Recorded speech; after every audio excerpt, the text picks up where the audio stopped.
दोस्तों आशा करता हूँ आप सब लोग ठीक होंगे, सेफ होंगे। तो दोस्तों आज हम इस वीडियो में A.K. रामानुजन की पोएम हिस्ट्री को डिस्कस करेंगे। दोस्तों वीडियो थोड़ा लंबा होगा क्योंकि ये जो पोएम है बहुत लंबा पोएम है दोस्तों। मैं लाइन बाय लाइन आपको समझाने वाला हूँ, तो आप एंड तक वीडियो को देखना। तो चलिए वीडियो को स्टार्ट करते हैं। दोस्तों वीडियो को स्टार्ट करने से पहले अगर आपने अभी तक चैनल को सब्सक्राइब नहीं किया दोस्तों प्लीज़ सब्सक्राइब कीजिए और मुझे सपोर्ट कीजिए। और अगर आपको कोई भी चैप्टर के ऊपर वीडियो चाहिए मुझे कमेंट सेक्शन में बोल सकते मैं दूंगा। तो दोस्तों चलिए आज के हमारे पोएम हिस्ट्री को डिस्कस करना स्टार्ट करते हैं। Let's begin.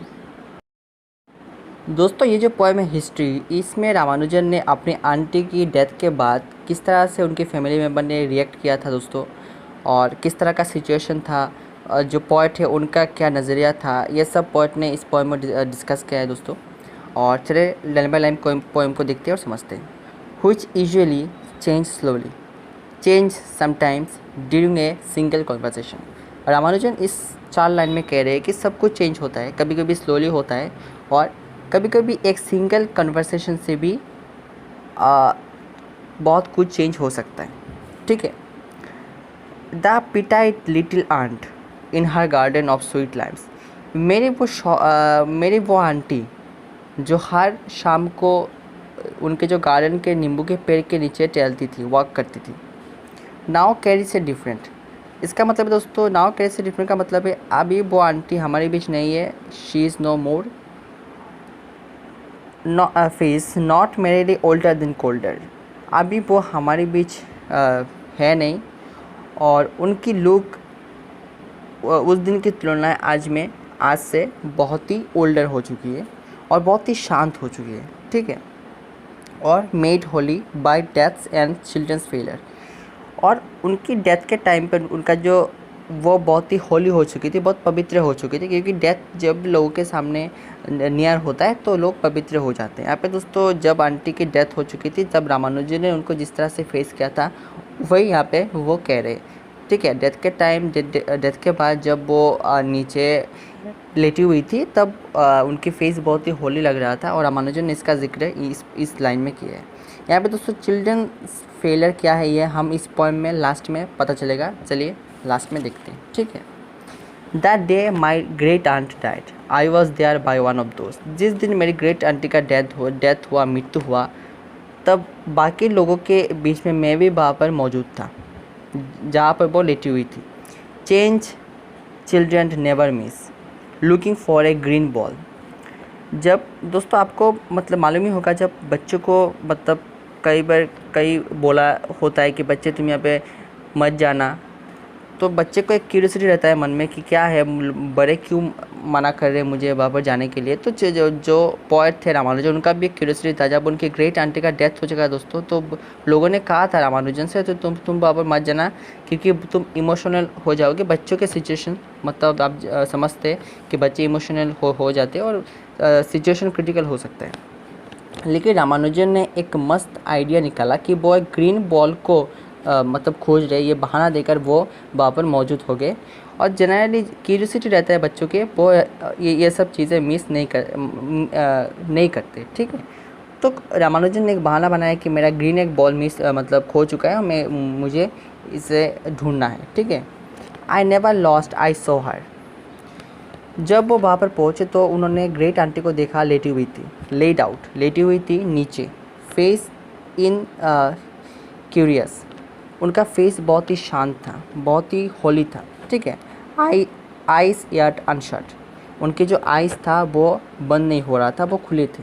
बिटवीन ग्लास क्यूरियोबिरियस, मतलब उनका जो डेड बॉडी था वो एक ग्लास के अंदर था। ठीक है। एक ग्लास की जो बॉक्स होता है उसके अंदर वो था और बाकी सब आसपास में बैठे हुए थे आंटी के। ठीक है। अंडर ए नेक्ट कॉवे बम, इसका मतलब है दोस्तों उनका जो मतलब डेड बॉडी था वो जिस बॉक्स में था उस बॉक्स के ऊपर एक जाल था। ठीक है।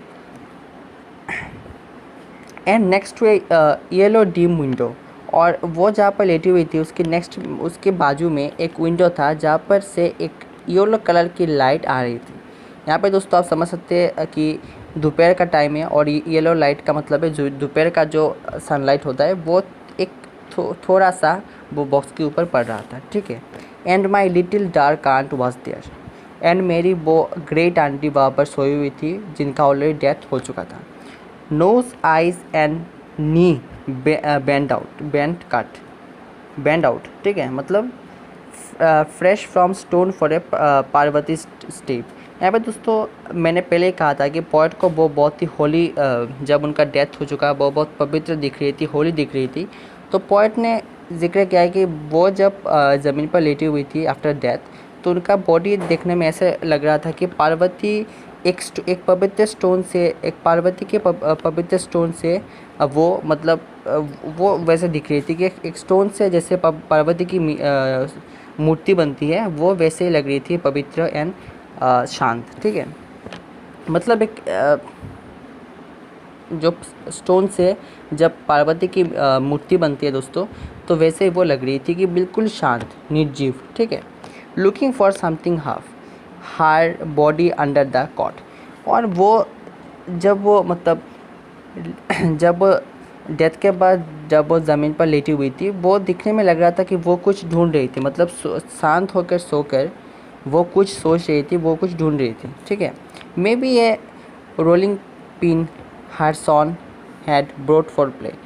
उनकी सॉन ऐसा भी हो सकता है कि वो जो सोच रही थी वो एक रोलिंग पिन के बारे में वो सोच रही थी, जो उनके लड़का हमेशा खेलता था उसको लेकर। वो जो उनका किचन है वो किचन से लेकर मतलब चोरी कर वो जो पिन है वो लाता था आंटी के जो किचन से, और वो खेलता था।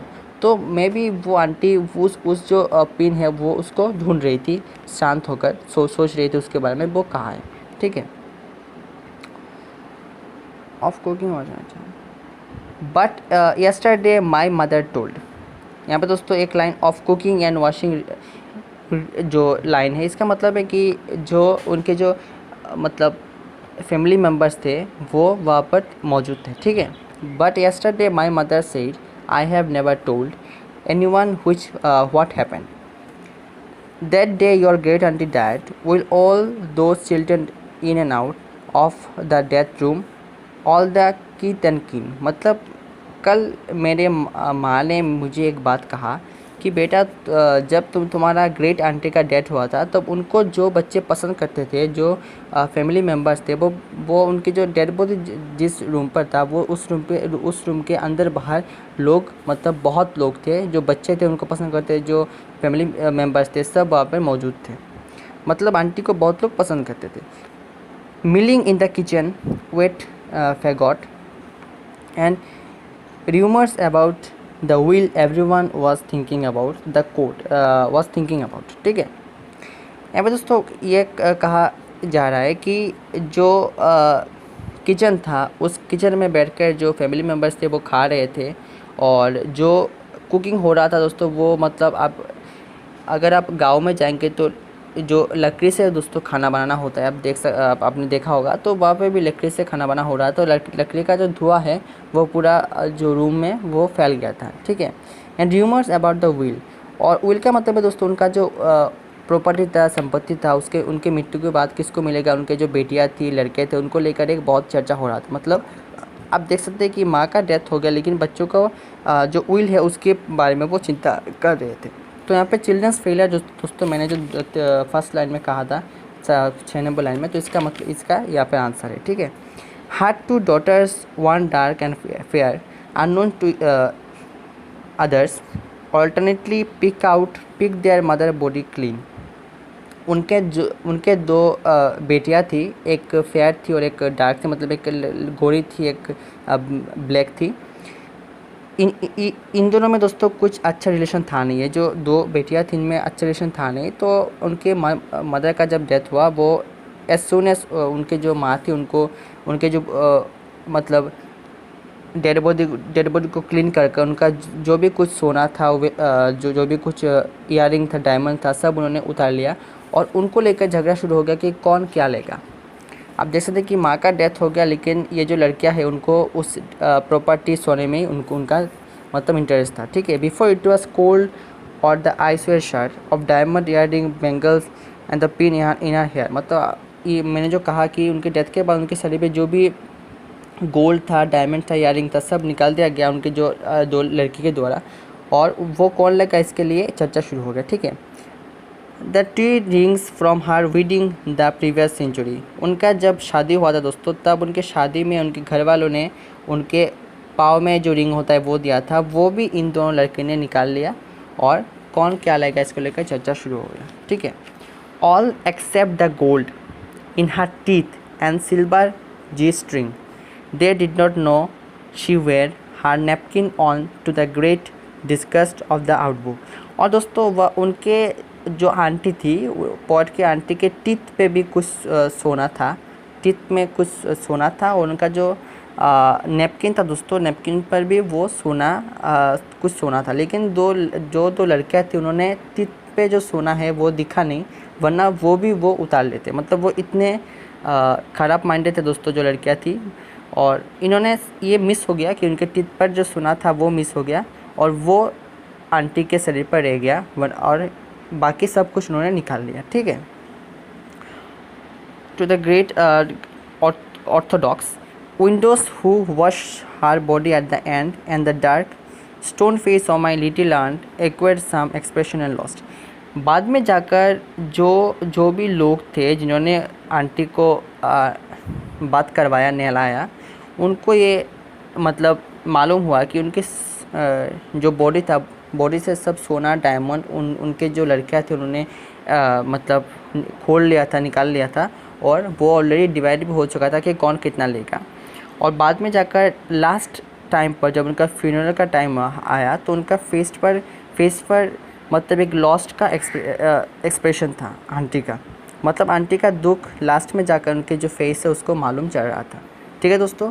तो दोस्तों आज लाइन बाय लाइन इतना ही है पोएम का। इस पोएम में बेसिकली रामानुजन ने अपनी फेवरेट जो आंटी थी उनकी डेथ के बाद क्या उनके फैमिली मेम्बर्स का क्या रिएक्शन था, एक नेचुरली एक जो फैमिली में होता है दोस्तों, रामानुजन ने इसका जिक्र किया है कि और रामानुजन का कैसा रिएक्शन था, ये रामानुजन ने इस पोएम में व्यक्त किया है। आशा करता हूँ दोस्तों आपको समझ में आया होगा। अगर आपको कोई भी डाउट है आप मुझे कमेंट सेक्शन में बोलना, मैं आपका डाउट क्लियर करूँगा। दोस्तों आज के लिए इतना ही। गुड बाय, अच्छे रहिए, स्वस्थ रहिए।